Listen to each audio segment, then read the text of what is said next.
నేను Chandrakala head nurse Ruia hospital నుంచి మాట్లాడుతున్నాను.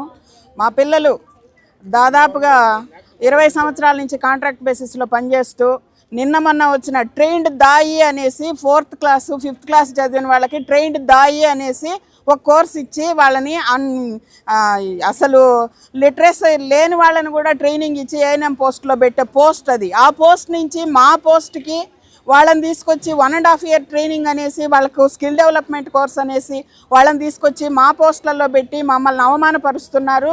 మా పిల్లలకి న్యాయం జరగకుండా చేస్తున్నారు. మా పిల్లలు మా తర్వాత స్టాఫ్ నర్సెస్ ఎంపీహెచ్డబ్ల్యూ ట్రైనింగ్ చేసి జనరల్ నర్సింగ్ చేసి బీఎస్సీ చేసి ఎంఎస్సీ చేసి డబుల్ పిహెచ్డీలు చేసిన వాళ్ళు కూడా ఇక్కడే ఉన్నారు.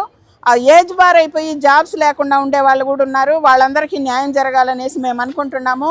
మేమే 1.5 year course skill development course అనేసి వచ్చి మేము లంచాలు ఇచ్చి ట్రైనింగ్ కంప్లీట్ చేయలేదు. మేము లంచాలు ఇచ్చి మేము వార్డుల్లో ఇది క్లినికల్స్కి రాకుండా ఇండ్లలో కూర్చొని మాకు పిహెచ్సిలో పోస్ట్ మాకు డ్యూటీ ఉంది అనేసి పిహెచ్సిలో కూర్చొని క్లినికల్స్ కూడా రాకుండా వాళ్ళ క్లినికల్ నాలెడ్జ్ లేకుండా వాళ్ళు ఈరోజు మేము స్టాఫ్ నర్స్ పోస్ట్లో వచ్చి కూర్చోవాలా, వాళ్ళ